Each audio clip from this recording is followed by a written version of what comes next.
Literasi, hentikan indoktrinasi itu. Pemerintah telah bekerja keras untuk memakmurkan rakyat. Headline pertama. Headline kedua, orang miskin bertambah, kata BPS. Yang mana yang hoax? Gak mungkin dua-duanya benar. Ditangkap polisi misalnya di jalan raya, dia akan tanya SIM-nya mana? Saya kasih tahu nih SIM-nya. KTP-nya mana? Loh, Pak polisi tahu nggak? SIM itu dibuat atas dasar KTP.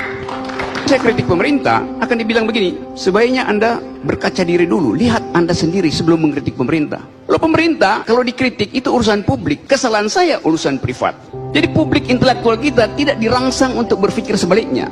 Ingin literasi, tapi justru indoktrinasi yang dilakukan. Dan negara nggak menyelenggarakan politik akal sehat, sehingga kita bereaksi lebih cepat dengan kemarahan daripada dengan akal. Negeri ini dibikin tegang karena kita nggak mampu membuat metafor. Kita nggak pernah mampu menghumorkan, memparodikan, membuat satire. Jadi kalau ditanya apa solusinya, gampang. Naikkan IQ Anda dan hoax akan turun. Terima kasih. Pemuka distopia namanya Donald Trump. Dia bikin semacam ketegangan dari Korea Utara sampai ke Palestina. Dengan semudah sekarang menganggap kok berat sekali problem ini. Kalau kata Dilan, kamu nggak cukup kuat, biar saya aja. Dulu anak muda itu ingin ada revolusi supaya ada perubahan kualitatif, perubahan sempurna, habis-habisan, total. Supaya kita pindah dari kualitas Orde Baru ke kualitas demokrasi itu. Dari yang otoritarian ke yang demokrasi itu. Memindahkan itu membutuhkan energi revolusi. Tapi pada waktu itu, kata revolusi gagap diucapkan. Karena seolah-olah kata itu kata kiri. Lalu kita pilih istilah yang lebih lembek, namanya reformasi. Akibatnya kita hadapi sekarang, bahwa tenaga reformasi itu tidak cukup kuat untuk menghasilkan demokrasi. Sekarang kita cengeng, kalau kita berdebat, kita nggak pakai argumen, kita pakai sentimen. Masih ada yang tinggal, hope. Hope remains. Membuka kotak Pandora punya konsekuensi, tapi cuma dengan itu kita memahami diri kita sendiri. Terima kasih. Hoax itu hanya berhenti kalau kita naikkan IQ kita. Kan Anda tahu Haji Agus Salim itu ada jenggotnya, berjenggot kayak kambing. Dia lagi bicara, di ujung sana lawan politiknya mulai itu penghinaan kan. Haji Agus Salim tidak tersinggung. Dia bilang begini, saya diundang di forum manusia, mengapa ada kambing di ujung sana? Pertanyaannya, siapa yang menghina? Dia cuma Agus Salim menyebutkan kambing, Agus Salim menghina. Tapi di dalam situasi itu ada kecerdasan yang dihidupkan. Metafornya bagus. Jadi orang biasa aja.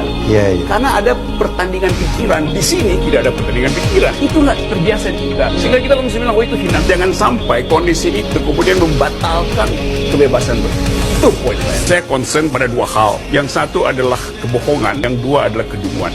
Dua-duanya kasat mata hari ini. Terlalu banyak kebohongan, terutama di produksi negara. Terlalu banyak kedunguan juga didiamkan oleh negara. Katanya orang berpikir ulang, apa sebetulnya motif istana memviralkan kesolehan presiden di Afghanistan? Demi apa? Diplomatik, statistik pemilu.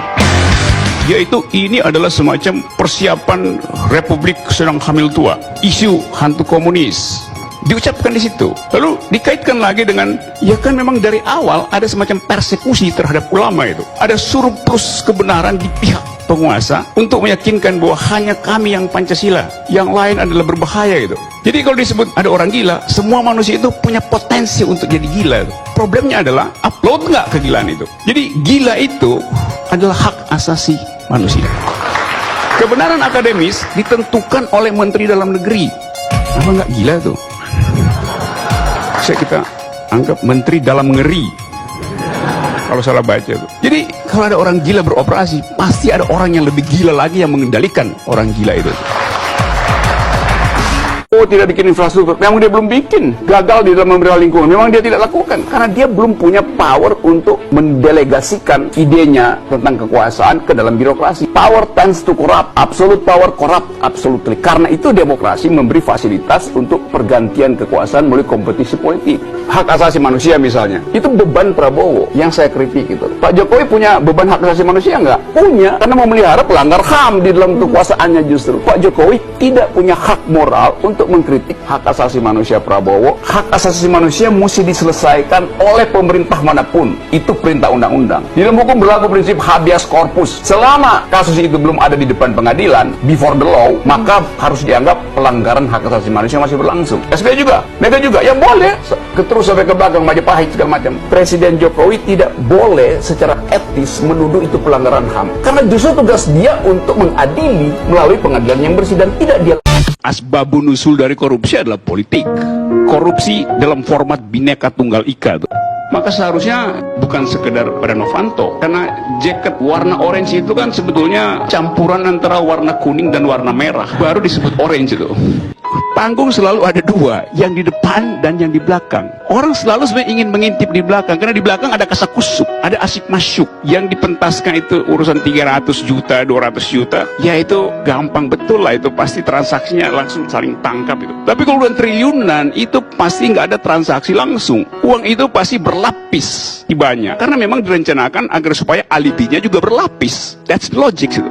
Jadi, saudara Novanto keahliannya itu tunggal, yaitu mengatur transaksi politik. Di dalam kepalanya itu ada skema besar yang akan dia cicil sambil menunggu situasi politik. Armada itu harus dipimpin oleh presiden, kepala negara. Mungkin sekarang presiden kecapean sehingga Setia Novanto ambil alih kemudi sementara.